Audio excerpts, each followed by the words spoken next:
Hello दोस्तों, मैं सुहेंद्र कुमार पटेल आप सभी का आपके अपने YouTube चैनल एसकेपी क्लासेस में स्वागत करता हूं। हमारी विटामिन की श्रृंखला चल रही है, विटामिन बी कॉम्प्लेक्स चल रहे हैं, जिसमें हम आज से शुरुआत करेंगे और हम पढ़ेंगे विटामिन B9। विटामिन B9 का नाम आपने जरूर सुना होगा। जब गोली होती है ना बी कॉम्प्लेक्स, किसी को आयरन की कमी है या मान लो कोई है जिसको बहुत ज्यादा कमजोरी है, वीकनेस है, तो उसको एक गोली दी जाती है जिसमें लिखा होता है फॉलिक एसिड। कभी पढ़ के देखना, उस गोली के पीछे लिखा होता है फॉलिक एसिड। तो समझ जाना फॉलिक एसिड मतलब किसकी बात हो रही है, विटामिन B9। उसी का केमिकल नेम या रासायनिक नाम होता है फॉलिक एसिड। फिर यदि हम वैज्ञानिक की बात करें तो वह वैज्ञानिक जिसने B9 की खोज की है उनका नाम है लूसी विल्स। लूसी विल्स नामक वैज्ञानिक ने इसकी सबसे पहले डिस्कवरी या खोज की है। मैं बार बार बता रहा हूं, हर विटामिन की डिस्कवरी अलग अलग है, हर के नाम अलग अलग है, याद होना चाहिए आपको। ये जो विटामिन B9 है ये हमारे शरीर में आरबीसी के निर्माण को प्रेरित करता है। यह है हमारे शरीर में आरबीसी, बोले तो रेड ब्लड कॉर्पसल्स, लाल रक्त कणिकाओं के निर्माण को प्रेरित करता है। आप देखो विटामिन बी कॉम्प्लेक्स के बहुत सारे विटामिन हैं, B6 था, B9 है, अब B12 भी होगा। ये सभी किस काम को प्रेरित कर रहे हैं, हमारे शरीर में आरबीसी के निर्माण को प्रेरित करते हैं। फिर यदि बात करें तो इसका निर्माण हमारी बड़ी आंत में, लार्ज इंटेस्टाइन, बड़ी आंत में पढ़ चुके हैं ये बहुत बार अपन, ई कोलाई, ईस्चीरिया कोलाई या ई कोलाई बैक्टीरिया के द्वारा होता है। ई कोलाई बैक्टीरिया के द्वारा होता है। याद करो अपन ने पढ़ा था हमारी लार्ज इंटेस्टाइन, बड़ी आंत के 3 हिस्से होते हैं। सबसे पहला हिस्सा जहां पर अपेंडिक्स था वो कहलाता है सीकम। सबसे लास्ट वाला हिस्सा जहां वेस्ट मटेरियल, अपशिष्ट पदार्थ स्टोर होता है उसे कहते हैं रेक्टम। और बीच के जो हिस्सा है वो होता है कोलोन। उसी कोलोन वाले हिस्से में सहजीवी के रूप में, सिम्बायोटिक या सहजीवी के रूप में बैक्टीरिया होता है, जीवाणु, जिसका नाम है ई कोलाई। और ये ई कोलाई बनाता है विटामिन ई के B6, B9 और B12। तो B9 है ये, इसलिए इसे भी कौन बनाता है, ई कोलाई। चलिए आगे बढ़ते हैं। अब यदि अपन B9 की बात करते हैं तो B9 का एक पॉइंट आपको बहुत अच्छे से याद होना चाहिए, इसको समझिए। विटामिन B9 जो है ये न्यूरल ट्यूब, थोड़ा नया शब्द हो सकता है, समझना इसको, ये न्यूरल ट्यूब के फॉर्मेशन या निर्माण में मदद करता है, के फॉर्मेशन या इसके निर्माण में मदद करता है। अब बात आती है कि ये क्या कहानी हो गई, क्या है ये, क्या शब्द है, क्या कहना चाह रहा है, क्या मतलब होता है यहां पर न्यूरल ट्यूब का मतलब क्या होता है। तो थोड़ा सा लॉजिक लगा के, शायद आप लॉजिक लगा लिए होंगे, न्यूरल, न्यूरॉन, नर्वस सिस्टम, ऐसा है ना, लॉजिक लगा सकते हैं। तो ये जो न्यूरल ट्यूब है ना, जब अपन बात करते हैं बच्चे के जन्म की, समझ, कोई बच्चा जो है ये कहां पर है, गर्भ में, भ्रूण में है, एम्ब्रियो में है, या ये कहां पर है, भ्रूण में है। अब जब ये धीरे धीरे धीरे धीरे भ्रूण में विकसित हो रहा है, अलग अलग स्टेज पर इसके अलग अलग ऑर्गन विकसित हो रहे हैं, एंडोडर्म, एक्टोडर्म, मीजोडर्म, ये अलग अलग टिश्यू के लेयर हैं जो हर ऑर्गन को बना रहे हैं। अपन पढ़े थे ब्लड वाले टॉपिक में, जैसे मीजोडर्म जो है वो बना देती है ब्लड को, हार्ट को, आर्टरी, वेन्स। एंडोडर्म जो है किडनी, ग्लैंड्स, ये सब बनाती है। एक्टोडर्म बाल, नाखून, तंत्रिका तंत्र, त्वचा, ये सब बनाते हैं। वैसे क्या होता है जब बच्चे भ्रूण में होते हैं और प्रेगनेंसी का जब तीसरा हफ्ता होता, 3rd वीक ऑफ प्रेगनेंसी, तो उस समय क्या होता है कि ये जो भ्रूण है, ये जो बच्चा है, इसके डोर्सल सरफेस पे, ठीक, इसके डोर्सल सरफेस में, डोर्सल डोर्सल देखो, वेंट्रल का मतलब क्या हुआ, वेंट्रल डोर्सल, तो डोर्सल सरफेस जो है अपना वो कौन सा कहलाएगा, बैकबोन वाला हिस्सा जो है, रीढ़ की हड्डी वाला हिस्सा है। इस डोर्सल सरफेस में विशेष प्रकार की कोशिकाएं होती है ना, बिल्कुल 3 महीना 3 हफ्ता ही हुआ है तो वो बिल्कुल विकसित हो रहा है, तो बहुत कुछ स्ट्रक्चर इतना स्पष्ट तो दिखाई नहीं दे रहा है, लेकिन हाँ ये पता है कि वहां पर किसी ना किसी प्रकार की सेल या कोशिका है जो कुछ काम करेगी। जैसे 3 हफ्ते होते हैं, ये जो कोशिका है ये अपना शेप बदलती है, अपना आकार बदलती है, और ये दो सबसे महत्वपूर्ण हिस्सों का निर्माण करती है।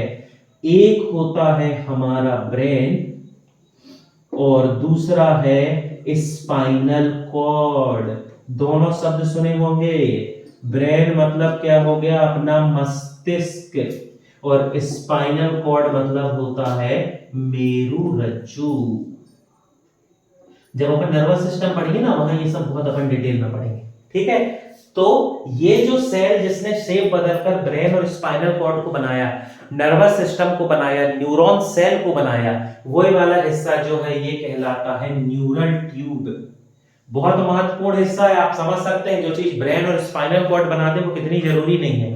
ये जो न्यूरल ट्यूब होती है, इस न्यूरल ट्यूब के फॉर्मेशन में जो विटामिन मदद करता है वो विटामिन होता है विटामिन B9। अब आपसे एग्जाम में कैसे घुमा के पीछे पूछेगा कि ब्रेन या मस्तिष्क के निर्माण में कौन सा विटामिन मदद करता है, या पूछ लेगा स्पाइनल कॉर्ड मेरुरज्जु के निर्माण में कौन सा विटामिन मदद करता है। तो अब ये नहीं सोचने लगना कि ये क्या बात हुई, brain, spinal cord, nervous system और यहां विटामिन पूछ रहा है। आपको लॉजिक लगा के याद होना चाहिए, B9 है जो न्यूरल ट्यूब बनाता है, मतलब ब्रेन और स्पाइनल कॉर्ड बनाता है, या शॉर्ट में आप कहना चाहें तो न्यूरल ट्यूब मतलब ये हमारा क्या बनाता है, नर्वस सिस्टम, या जिसे हम कहते हैं तंत्रिका तंत्र। बहुत महत्वपूर्ण बिंदु है, याद रखना। आजकल ये सब एग्जाम में जो आता है इंटरेस्ट का है थोड़ा, है ना, टॉपिक है इंटरेस्ट का। आप खुद ही देखो कितनी इंटरेस्टिंग चीज है। इसको बनाने में जो विटामिन मदद कर रहा है वो विटामिन होता है विटामिन B9। ठीक, चलिए आगे बढ़ेंगे। अब अगला पॉइंट देखते हैं। ठीक, फिर ये जो विटामिन है, ये विटामिन DNA, RNA और जीन के निर्माण में मदद करता है। ठीक, ये अपन बहुत सारे विटामिन में पढ़ रहे हैं इसलिए इनको याद रखना। DNA deoxy ribose nucleic acid, RNA ribose nucleic acid, और जीन जिसमें हमारे जेनेटिक कैरेक्टर होते हैं जीन, इसके फॉर्मेशन या इसके निर्माण में विटामिन B9 मदद करता है। ठीक है, DNA, RNA, जीन। देखो एक लॉजिक बिल्कुल याद रखो, DNA जो होता है ये जेनेटिक इंफॉर्मेशन या आनुवंशिक सूचना को एक पीढ़ी से दूसरी पीढ़ी ले जाने का काम करता है। DNA ही होता है जिसके पास ये क्षमता होती है, केवल काम वायरस को छोड़कर। वायरस में RNA भी ये काम कर लेता है, तो अपन जब वायरस डिटेल में पढ़ेंगे तो वहां पढ़ेंगे। ठीक है, अब होता क्या है, DNA के पास जो इंफॉर्मेशन है ना ये कोई नहीं पढ़ पाता, ये सिर्फ कौन पढ़ पाता है, RNA। और RNA इसको पढ़ के ऐसा बनाता है, इसको ऐसा डिकोड करता है कि बाकी सेल समझ पाती है। तो जहां DNA होगा वहां क्या होता है, RNA। DNA, RNA और जीन जिसमें हमारे जेनेटिक कैरेक्टर हो, क्रोमोसोम के ऊपर होते हैं, क्रोमोसोम उसमें जीन, याद करो सेल पढ़ रहे थे अपन, वहां पर पढ़े थे क्रोमोसोम के ऊपर क्या होते हैं, जीन। तो इन सभी के फॉर्मेशन या निर्माण में जो विटामिन मदद करता है वो होता है अपना विटामिन B9।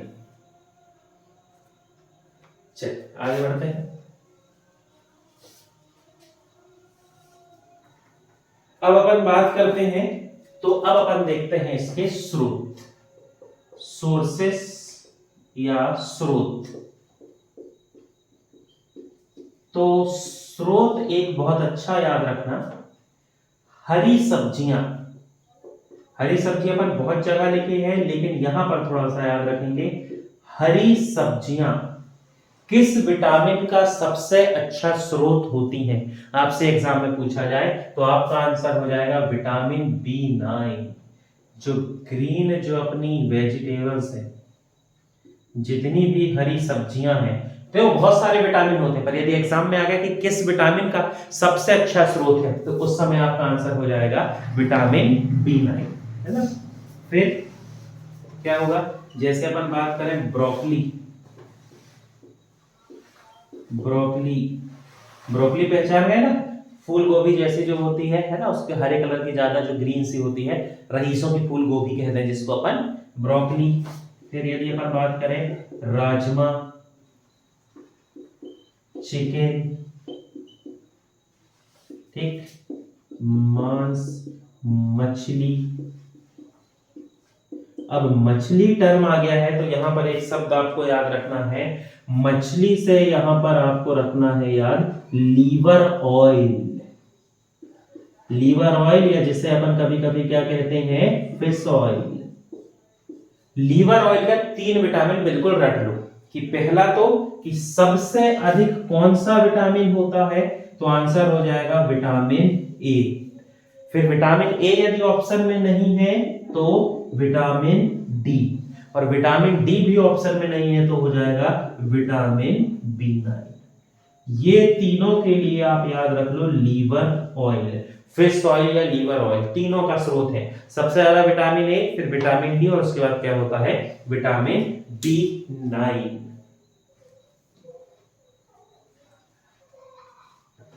चलिए आगे बढ़ेंगे स्रोत के बाद। अब अपन देखते हैं इसकी कमी, डेफिशिएंसी या कमी से होने वाले रोग। ठीक, जिस क्रम से चल रहे हैं उसी सीक्वेंस से बढ़ेंगे अपन आगे। डेफिशिएंसी, कमी से होने वाले रोग, होने वाले रोग। आरबीसी आ गया तो मेरे को नहीं लगता कि बहुत ज्यादा बताने की जरूरत है। जब भी आरबीसी का जो निर्माण कर रहा है उसका आप लॉजिक बना लो मन में, B9 कम हो जाएगा, B9 की कमी होगी तो शरीर में आरबीसी का निर्माण कम हो जाएगा, मतलब आरबीसी की संख्या क्या हो जाएगी, कम। और जब आरबीसी की संख्या शरीर में कम हो जाए तो उस बीमारी को कहा जाता है एनीमिया, जिसे अपन क्या कहते हैं, अल्प रक्तता, या कभी कभी क्या लिखा होता है तो इसे कहा जाता है रक्त क्षीणता। दोनों चीज से घबराना नहीं, दोनों का मतलब क्या होता है, एनीमिया। तो विटामिन B9 की कमी से कौन सा रोग होता है, एनीमिया। एनीमिया में दिक्कत नहीं है, आप काफी समय से पढ़ते आ रहे हो, ब्लड में भी अपन पढ़े, B6 में भी आपने सुन लिया था। अब यहां पर जो अपन नई चीज पढ़ेंगे, एक नई बीमारी जिसका नाम है, ठीक, megaloblastic, megaloblastic anaemia, megaloblastic anaemia. अब थोड़ा बहुत लॉजिक तो लगा लिए होंगे, एनीमिया मतलब किससे संबंधित होगा, आरबीसी से। मेगालोब्लास्टिक मतलब ब्लास्ट हो जाना, संख्या क्या हो जाना, बहुत ज्यादा। इस बीमारी में क्या होता है, आरबीसी की संख्या बहुत अधिक हो जाती है, आरबीसी की संख्या बहुत अधिक हो जाती है। ठीक, अब आपको लगेगा भैया आरबीसी की संख्या अधिक हो गई, क्या दिक्कत है, चलने दो, ठीक है। लेकिन क्या होता है, जो आरबीसी बढ़ती हैं वो होती हैं इमैच्योर, या जिसे अपन कहते हैं अपरिपक्व। इमैच्योर या अपरिपक्व जो आरबीसी हैं, इनकी संख्या बहुत अधिक बढ़ जाती है, तो उस स्थिति में जो बीमारी होती है उसे कहा जाता है मेगालोब्लास्टिक एनीमिया। अब इमैच्योर या अपरिपक्व से क्या मतलब है, तो याद करो, जब अपन आरबीसी पढ़े थे तो अपन ने पढ़ा था आरबीसी में 2 चीजें हैं, हीमोग्लोबिन है जिसमें दो चीजें हैं, हिम मतलब आयरन, ग्लोबिन मतलब प्रोटीन। शरीर में बनने वाली ऐसी आरबीसी जिसमें आयरन तो है लेकिन ग्लोबिन प्रोटीन नहीं है, उस प्रकार की आरबीसी को कहा जाता है इमैच्योर या अपरिपक्व आरबीसी। कि भैया बोन मैरो बना तो रहा है, बोन मैरो अस्थि मज्जा जो है वो सेल को लगातार बना रहा है आरबीसी को, ठीक है कोई दिक्कत नहीं, लेकिन उसके द्वारा जो आरबीसी बन रही है उसमें वह प्रोटीन नहीं है जो ऑक्सीजन का ट्रांसपोर्टेशन या परिवहन करेगा, जिस प्रोटीन को हम कहते हैं ग्लोबिन। ग्लोबिन प्रोटीन नहीं है, सिर्फ आयरन है, आयरन के कारण रंग हो गया है लाल, तो आरबीसी तो बन रही है लेकिन वो क्या होती है इमैच्योर, और उसकी संख्या बहुत ज्यादा हो जाती है तो उस बीमारी को कहा जाता है मेगालोब्लास्टिक एनीमिया। ठीक, सुन लिया होगा आपने नाम, है ना, आप समझ गए, मेगालो मतलब बहुत बड़े स्तर पर, ब्लास्टिक यानी संख्या ज्यादा हो जाना, और एनीमिया मतलब किससे संबंधित, आरबीसी से। ठीक, फिर एक और बीमारी होती है जिसको अब आप समझ जाएंगे, इस बीमारी को कहा जाता है न्यूरल ट्यूब डिफेक्ट, एनटीडी, और ऐसा स्मॉल एस लगा होता है, एनटीडी इस बीमारी को कहते हैं न्यूरल ट्यूब डिफेक्ट। तो अब लॉजिक समझ जाओ, वही न्यूरल ट्यूब जो ब्रेन और स्पाइनल कॉर्ड को बना रहा था, वो वाला जो न्यूरल ट्यूब है वो डिफेक्ट हो गया, नहीं बन पाया, तो ब्रेन और स्पाइनल कॉर्ड का निर्माण प्रभावित हो जाएगा। तो जिससे क्या होगा, यदि ब्रेन और स्पाइनल कॉर्ड नहीं बने तो हो सकता है स्पाइनल कॉर्ड पूरा विकसित ना हो, तो बच्चा विकलांग हो जाएगा, उसको पैरालाइसिस हो जाएगा। ब्रेन यदि डेवलप नहीं हो पाया तो व्यक्ति मेंटली रिटार्डेड या मंद बुद्धि हो जाएगा, उसके शरीर में बहुत सारे फंक्शन काम नहीं करेंगे, बचपन से उसको पैरालाइसिस जैसे पोलियो जैसी स्थिति होती है ना वो हो जाएगी। तो उस कंडीशन में जो बीमारी होती है, आपको क्या याद रखना है, न्यूरल ट्यूब डिफेक्ट बीमारी किस विटामिन की कमी से होती है, तो आपका आंसर हो जाएगा विटामिन B9 या जिसे अपन कहते हैं फॉलिक एसिड। इसलिए आप देखना जो प्रेग्नेंट वुमेन होती हैं उनको बहुत ज्यादा आयरन लेने के लिए कहा जाता है, और उनको जो आयरन की टेबलेट दी जाती है उसमें आप देखना फॉलिक एसिड पहला होता है।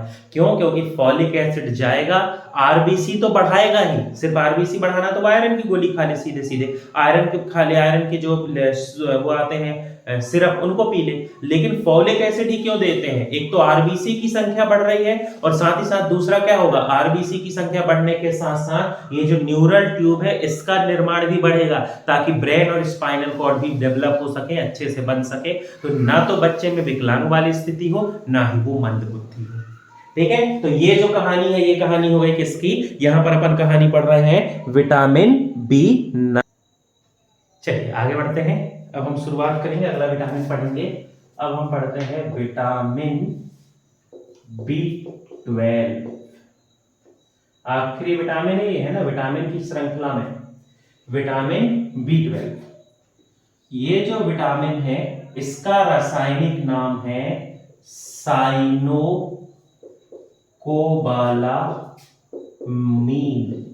या साइनोकोबालामाइन भी कह सकते हैं आप, कोई दिक्कत नहीं। अब ये मत सोचना कि इसका इतना बड़ा नाम है ऐसा वैसा, इतना बड़ा नाम जो इसका है बड़े काम का है, साइनोकोबालामीन। तो ये जो कोबाला शब्द है ये किसे रिप्रेजेंट करता है, कोबाल्ट, या जिसे अपन क्या कहते हैं CO। तो कभी आपसे पूछ लिया जाए कि विटामिन B12 में कौन सी धातु पाई जाती है, तो आपका आंसर हो जाएगा कि कौन सी धातु होती है, कोबाल्ट। अब यदि अपन बात करते हैं इसकी डिस्कवरी या खोज की, तो इसकी खोज जिस साइंटिस्ट ने की है उनका नाम है अलेक्जेंडर टोड। ठीक, अलेक्जेंडर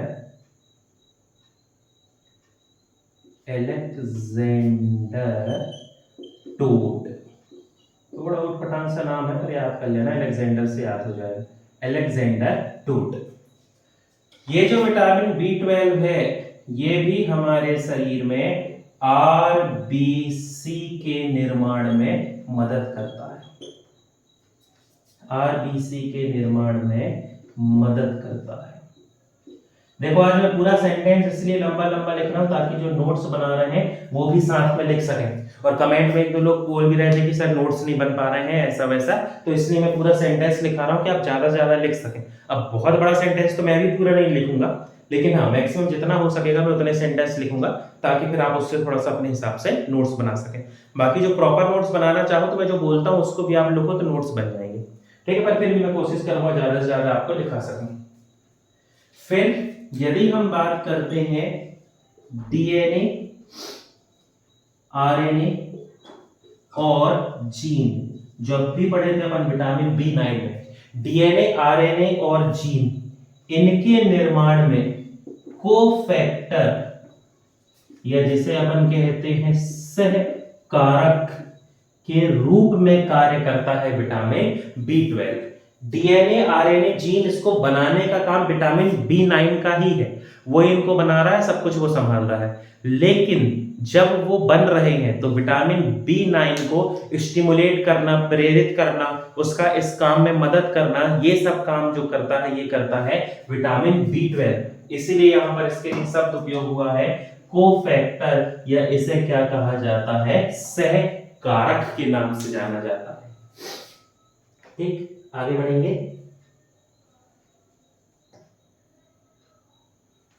ठीक, एक बहुत इंटरेस्टिंग इसका पॉइंट है जो आप समझना। हमारे स्टमक या अमाशय में एक एसिड होता है, याद करो डाइजेस्टिव सिस्टम पढ़ते समय अपन ये सब पढ़े। बोलचाल में तो ये कह दिया जाता है कि हमारे स्टमक या अमाशय में होता है स्टमक एसिड, या हमारे क्या होता है अमाशय अम्ल। लेकिन अब अपन साइंस के स्टूडेंट है तो अपन को अम्ल या एसिड का नाम भी पता होना चाहिए। तो हमारे स्टमक या अमाशय में होता है HCl, बोले तो हाइड्रोक्लोरिक एसिड, जिसका pH होता है 1.5। मतलब ये बहुत ज्यादा क्या होता है, एसिडिक होता है। याद होगा 3 काम होते हैं इसके। सबसे पहले तो हमने जो खाना खाया है, जिस भोजन को हमने निगला है, उसे ये छोटे छोटे टुकड़ों में तोड़ता है ताकि एंजाइम अपना काम कर सके। फिर खाना खाते समय जो बैक्टीरिया पहुंच गए हैं, जो फूड पॉइजन कर सकते हैं, इन्फेक्शन कर सकते हैं, उन बैक्टीरिया को नष्ट कर देता है। और हमारे अमाशय में एक एंजाइम होता है जिसका नाम है पेप्सिन। उस पेप्सिन एंजाइम को एक्टिव या सक्रिय करता है ताकि पेप्सिन जो है वो प्रोटीन के डाइजेशन में हेल्प कर सके, प्रोटीन को पेप्टोन में बदल सके। ये वाला काम पेप्सिन करे तो उसको स्टिमुलेट करना, प्रेरित करना, उसको एक्टिव करना, ये काम करता है HCl। डाइजेस्टिव सिस्टम में अपन पढ़ेंगे। अब ये जो हमारे स्टमक में HCl बनता है, इस HCl को बनाने के लिए चाहिए होता है आयन, है ना। अब अर्हीनियस का एक सिद्धांत है, केमिस्ट्री में अपन डिटेल में पढ़ेंगे। अर्हीनियस नामक एक साइंटिस्ट थे, उन्होंने कहा था ऐसे कोई सब्सटेंस या पदार्थ जो H+ आयन बनाते हैं उन्हें हम क्या कहते हैं, एसिड या अम्ल। तो ये जो हमारे पेट में HCl है, इसके फॉर्मेशन के लिए भी हाइड्रोजन आयन की आवश्यकता होती है कि भैया हमारे स्टमक में ऐसी कोई कंडीशन बन जाए, कोई फेवरेबल कंडीशन बन जाए, कोई केमिकल रिएक्शन होए कि H+ आयन बन जाए। और H+ आयन जो होगा ये रिप्रेजेंट करता है एसिड या अम्ल को। यदि एक बार H+ आयन बन गया तो वो एसिड को बना लेगा। तो इस H+ आयन को बनाने में जो मदद करता है वो होता है विटामिन B12। आपसे एग्जाम में सीधे सीधे आएगा स्टमक एसिड को बनाने में कौन सा विटामिन मदद करता है, तो स्टमक एसिड को बनाने में मदद करता है B12। आप सीधे सीधे रट लो, लेकिन थोड़ा सा लॉजिक समझ लो। स्टमक एसिड जो है वो होता है HCl, जिसका pH है 1.5। एसिड को बनाने के लिए हमें चाहिए आयन, और यदि आयन की डिटेल में जाएं तो कौन सा आयन चाहिए, H+ आयन। इस H+ आयन को बनाने में मदद करता है विटामिन B12। इसलिए कहते हैं कि स्टमक के एसिड को बनाने में मदद करता है B12। ठीक, चलिए आगे बढ़ेंगे।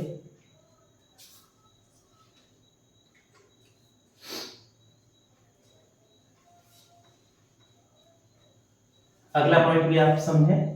जब अपन नर्वस सिस्टम पढ़ेंगे तो ये पॉइंट बहुत डिटेल में पढ़ेंगे, लेकिन यहाँ मैं थोड़ा इसको समझा दूंगा क्योंकि बात निकली है। यदि हम बात करें हमारी न्यूरॉन की, न्यूरॉन टर्म तो खैर सभी ने सुना होगा, पढ़े भी हैं अपन न्यूरॉन। ठीक, न्यूरॉन में अभी अपन पढ़े थे कुछ समय पहले, यही विटामिन जब पढ़ रहे थे उसी में पढ़े थे। ठीक, याद करो कौन सा विटामिन था। ठीक, हमने पढ़ा था ऐसे स्ट्रक्चर होता है जो सिग्नल को एक जगह से दूसरी जगह लेकर जाता है, ये न्यूरॉन है। सामने वाला जो हिस्सा है इसे कहते हैं साइटोन, इसी में न्यूक्लियस या केंद्रक है, इसी में साइटोप्लाज्म कोशिका द्रव है जिसे सोमा कहते हैं। मैं नहीं लिख रहा हूं, अपन पढ़ चुके हैं।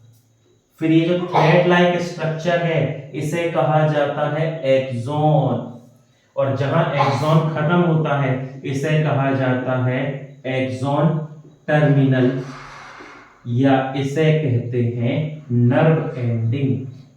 दोनों टर्म चलते हैं, कोई दिक्कत नहीं।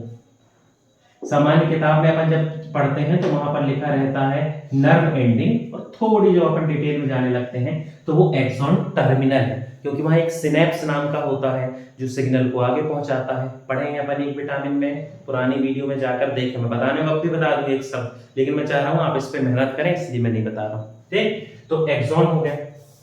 ठीक, अब होता क्या है, ये जो एक्सोन वाला हिस्सा है इसमें पाए जाते हैं अलग अलग टाइप के सेल्स। जैसे इसमें एक हिस्सा होता है जिसे कहते हैं स्वान सेल। साइंटिस्ट थे स्लाइडेन ऑफ स्वान, उसी में से जो स्वान थे उन्होंने इसके बारे में बताया था, इसे कहते हैं स्वान कोशिका। ठीक, एक हिस्सा होता है नोड ऑफ रेनवियर, ये भी वैज्ञानिक का नाम है हिंदी में, अब नाम का तो हिंदी भी वही रहेगा, इसे कहते हैं रेनवियर नोड। और एक हिस्सा होता है जिसे कहते हैं माइलिन शीथ, ये अपने काम का है इस विटामिन में, ये कहलाता है माइलिन शीथ। अब समझना, ये जो माइलिन शीथ होता है इसका काम क्या है, थोड़ा सा यहां समझ लो तो उस कहानी समझ में आ जाएगी। हमारे न्यूरॉन में एक साइकिल, एक चक्र चलता है जिसे कहते हैं sodium potassium pump. Nervous system में बहुत डिटेल में पढ़ेंगे, इससे थोड़ा सा सुन लो। ये जो सोडियम पोटेशियम पंप है ये बनाता है आयंस, और इसी आयन की वजह से बनते हैं इलेक्ट्रॉन जो हमारे शरीर में लेकर जाते हैं किसी भी इंफॉर्मेशन या सूचना। क्रम समझना है ना, हमारे न्यूरॉन में क्या चल रहा है, सोडियम पोटेशियम पंप। इस सोडियम पोटेशियम पंप के एक्सचेंज से बना आयन, और आयन से बने इलेक्ट्रॉन जो इंफॉर्मेशन या सूचना को लेकर जाते हैं। अब जब यहां से इलेक्ट्रॉन सूचना को लेकर आ रहे हैं, इंफॉर्मेशन को लेकर आ रहे हैं, तो ये जो माइलिन शीथ वाला हिस्सा होता है ये क्या करता है, ये जो इलेक्ट्रॉन है इसके पोटेंशियल जो एनर्जी होती है, इस पोटेंशियल एनर्जी को इंक्रीज कर देता है। ठीक, इलेक्ट्रॉन जो आ रहे थे उनको आगे भी जाना है, आगे भी बढ़ते रहना है, सिनेप्स में जाना है, अगले न्यूरॉन में जाना है, जहां टारगेट है, चाहे वो कोई ऑर्गन हो, कोई अंग हो, चाहे वो ब्रेन हो, मस्तिष्क हो, या स्पाइनल कॉर्ड हो, मेरुरज्जु, उसको अपने टारगेट तक पहुंचना है। पहुंचने के लिए उसकी स्पीड बनी रहना जरूरी है, क्योंकि अपन जानते हैं जब भी कोई चीज काम करती है तो उसमें ऊर्जा का ह्रास होता है, लॉस ऑफ एनर्जी। तो यदि इलेक्ट्रॉन गति कर रहा है तो गति करते करते उसकी ऊर्जा का ह्रास होगा, एनर्जी लॉस होगी, और वो हो सकता है टारगेट तक ना पहुंच पाए, और वो जो है रास्ते में ही क्या हो जाए, नष्ट हो जाए, पहुंच ही नहीं पाया। तो ऐसे में तो गड़बड़ हो जाएगा, कोई काम ही नहीं हो पाएगा, सिग्नल ही नहीं पहुंचेगा। तो ये न्यूरॉन में ये जो माइलिन शीथ वाला हिस्सा है ये क्या करता है, ये जो इलेक्ट्रॉन है जब कमजोर होने लगता है, तो जैसे यहाँ देखो, यहाँ से बना तो यहाँ तो मजबूत है, लेकिन यहाँ आगे तक कमजोर होने लगा। तो जैसे ही माइलिन शीथ में पहुंचता है, माइलिन शीथ क्या करता है, उसकी पोटेंशियल एनर्जी को, स्थितिज ऊर्जा को बढ़ा देता है, ताकि उस पोटेंशियल एनर्जी का यूज करके ये सिनेप्स में आ जाए, अगले न्यूरॉन में पहुंच जाए। फिर अगले न्यूरॉन का माइलिन शीथ उसको क्या दे देगा, पोटेंशियल एनर्जी इंक्रीज कर देगा, फिर आगे जाएगा, फिर उसके बाद का पोटेंशियल एनर्जी देगा, और ऐसे करते करते वो अपने टारगेट तक पहुंच सकता है। तो बहुत जरूरी है न्यूरॉन में माइलिन शीथ का होना, और इसी माइलिन शीथ को अब अपने काम का पॉइंट समझो। इस माइलिन शीथ को बनाने का काम जो विटामिन करता है वो होता है विटामिन B12। न्यूरॉन के माइलिन शीथ को बनाने का काम, फॉर्मेशन या निर्माण का काम करता है विटामिन B12। और माइलिन शीथ वह हिस्सा है जो इलेक्ट्रॉन की पोटेंशियल एनर्जी को बढ़ाता है ताकि इलेक्ट्रॉन आगे टारगेट ऑर्गन तक पहुंच सके। उम्मीद करता हूं मैं आप समझ गए होंगे। ये सोडियम पोटेशियम पंप ये सब शब्द का लोड नहीं लो, जब नर्वस सिस्टम पढ़ेंगे वहां पूरा ये सब डिटेल में पढ़ेंगे कि कैसे काम करते हैं, क्या होता है, क्या कैसी कहानी है। ठीक है, चलिए अब आगे बढ़ेंगे। अब अपन क्या करते हैं, अब इसके अपन देखेंगे सोर्सेस, या जिसे अपन कहते हैं स्रोत। ठीक, वैसे ही चल रहा है अपन जिस सीक्वेंस से पूरे विटामिन में चलते आए हैं उसी सीक्वेंस से आगे बढ़ रहे हैं, कुछ नया नहीं है। ठीक, सबसे पहले देखते हैं स्रोत या सोर्सेस। ठीक, तो इसका स्रोत है, या इसमें एक बहुत अच्छा पॉइंट है, पहले स्रोत में लिखा दो, मांस, मछली, अंडा, पनीर, मक्खन, दूध। अब बहुत अच्छे से स्टार बना के लिख लो, दही। बहुत सारे एग्जाम में पूछा गया क्वेश्चन है, मॉक टेस्ट लगा रहे होंगे जो वो इस क्वेश्चन को बहुत बार पाते होंगे कि दही में कौन सा विटामिन होता है। चाहे उसमें कई विटामिन रहते हो, ठीक है कोई बात नहीं, रहने दो, पर तुम लोग रट लो कि दही में कौन सा विटामिन है। तो दही में होता है vitamin B12, vitamin B12, vitamin B12, vitamin B12, रट लो। ठीक है, देखो ये जो B12 ना, इसके एक काम और है, कोबाल्ट है इसमें, अपन ने पढ़ा साइनोकोबालामीन। ये जो कोबाल्ट है ये हमारी मसल्स या मांसपेशियों को ना एक्टिव करता है ताकि मसल्स ज्यादा से ज्यादा काम कर सकें। इसलिए आप देखना जो जिम जाते हैं, जो वर्कआउट करते हैं, जो अच्छी डाइट लेते हैं, जिनको प्रॉपर वर्कआउट करना है, तो वो अपने खाना में दही जरूर शामिल करते हैं। क्यों? दही से उनको क्या मिल सके, B12। हालांकि वो दही डाइजेशन के हिसाब से भी मिलाते हैं, ऐसा नहीं है, पर दही से क्या मिलता है उनको, विटामिन B12, जिसमें कोबाल्ट है। और कोबाल्ट क्या करता है, मांसपेशियां एक्टिव करेगा। तो जो डंबल मार रहे हैं, जो वर्कआउट कर रहे हैं, उसको करने की उनकी पोटेंशियल जो बढ़ जाएगा, वो ज्यादा से ज्यादा वर्कआउट करेंगे। तो B12 किसमें होता है, दही में। ठीक, अब ये जो स्रोत का एक पॉइंट है, बिल्कुल इसको याद रखना, ये जो विटामिन है ये पेड़ पौधों से प्राप्त नहीं होता है, पेड़ पौधों से प्राप्त नहीं होता है, बिल्कुल अंडरलाइन कर लो इस बात को। अब आपसे एग्जाम में आ जाए कि निम्नलिखित में से कौन सा विटामिन पेड़ पौधों से प्राप्त नहीं होता है, तो आपका आंसर क्या हो जाएगा, विटामिन B12। और एक और विटामिन है, शायद लॉजिक लगा के बता दो, विटामिन डी।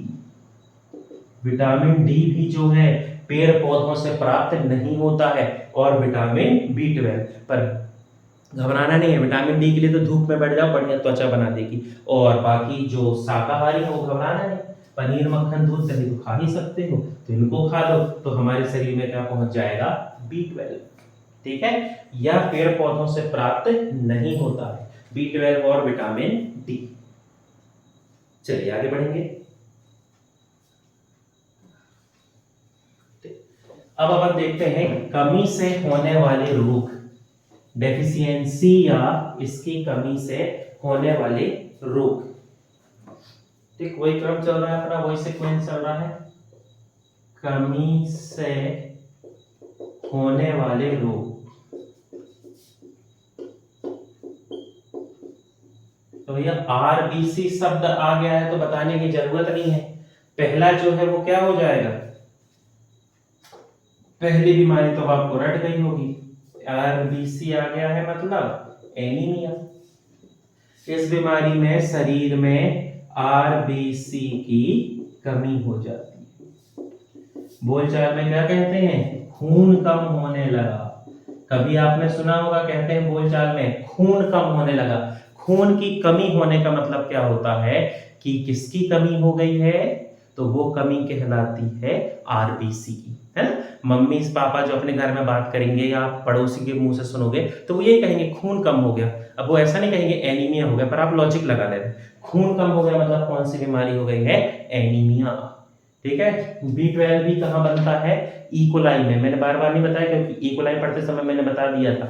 विटामिन ई के B6 B9 B12 बड़ी आंत में इकोलाई बैक्टीरिया के द्वारा बनते हैं कोलोन वाले हिस्से में। अब दूसरी बीमारी सुनना, जो ब्लड वाला टॉपिक देखे वो इसको जानते होंगे, परनीसियस। कभी कभी लिखा रहता है परनीसियस एनीमिया, एक ही बात है, घबराना नहीं। चाहे परनीसियस लिख दे या लिखा आ जाए परनीसियस एनीमिया। एनीमिया मतलब आप इतना तो लॉजिक लगा लिए कि ये आरबीसी से संबंधित है। अब इतना आपका आईक्यू डेवलप हो गया है यदि आप पढ़ते आ रहे हैं विटामिन तो। अब इस बीमारी में क्या होता है? आरबीसी की संख्या कम तो हुई, एनीमिया, आरबीसी की कमी हुई, वो तो ठीक है, लेकिन इसके साथ साथ क्या हुआ? आरबीसी का जीवन काल कम हो गया। आरबीसी का लाइफ स्पैन या जिसे अपन जीवन काल कहते हैं वो क्या हो जाता है? कम हो जाता है। जीवन काल कम हो जाने का मतलब आरबीसी का जीवन काल कितना होता है? तो आरबीसी का जीवन काल में उम्मीद करता हूं याद होगा आप लोगों को 120 दिन। 120 दिन तक आरबीसी रहती है, ऑक्सीजन कार्बन डाइऑक्साइड पहुंचाती है, उसका काम चलता रहता है। लेकिन परनीसियस यदि बीमारी हो गई किसी व्यक्ति को तो आरबीसी का जीवन काल 120 दिन से घट के 18-20 दिन का हो जाता है। आरबीसी बनने की जो रेशियो है, जो दर है, जो अनुपात है, वो तो उतना ही रहेगा जितना है कि 120 दिन तक भैया चलेंगी, फिर हम अगले बनाते रहेंगे, ये फिर 120 दिन चलेंगी, फिर अगले बनी, फिर 120 चलेंगे, ऐसा हमेशा चलने वाली प्रक्रिया है। अब वो 120 दिन ना चल के केवल 18-20 दिन में खत्म होने लगी, लेकिन इस रेशियो में, इस अनुपात में हमारे शरीर में बोन मैरो इसको बनाएंगे नहीं, तो धीरे धीरे आरबीसी की कमी होने लगेगी, और धीरे धीरे आरबीसी की कमी होने लगेगी, और आरबीसी की कमी मतलब खून की कमी, इसे अपन क्या कहते हैं? एनीमिया। तो जीवन काल कम हो जाता है जिस वजह से आरबीसी की कमी हो जाती है, और आरबीसी की कमी को हम कहते हैं एनीमिया। तो परनीसियस बीमारी किसकी कमी से होती है? अब दो चीजें तैयार रखना, एक विटामिन B12 और दूसरा कोबाल्ट, क्योंकि विटामिन B12 में क्या होता है? कोबाल्ट। इन दोनों की कमी से जो बीमारी होती है वो कहलाती है परनीसियस। ठीक, तो यहां पर अपने विटामिन बी कॉम्प्लेक्स भी होते हैं समाप्त। अपन पढ़े विटामिन ए, सी, डी, ई, के, फिर उसके बाद बी कॉम्प्लेक्स। यहाँ पर अपने विटामिन की श्रृंखला जो है, विटामिन पोषक तत्व में तभी मिनरल्स बचे हैं, लेकिन विटामिन की श्रृंखला यहाँ पर खत्म होती है। यदि कोई फैक्ट इंटरेस्टिंग मेरे को लगता है, मिलते हैं, मैं मॉक टेस्ट देखता हूँ, तो वो इंटरेस्टिंग फैक्ट थोड़ी बहुत पढ़ा के और अपन मिनरल्स या खनिज चालू कर देंगे। ठीक है, आज की वीडियो में इतना ही। चैनल से संबंधित जानकारी के लिए आप हमारे चैनल से जुड़े रहें। कोई भी डाउट हो, कोई आप कुछ पूछना चाहें, कमेंट में पूछ सकते हैं। बहुत बहुत धन्यवाद।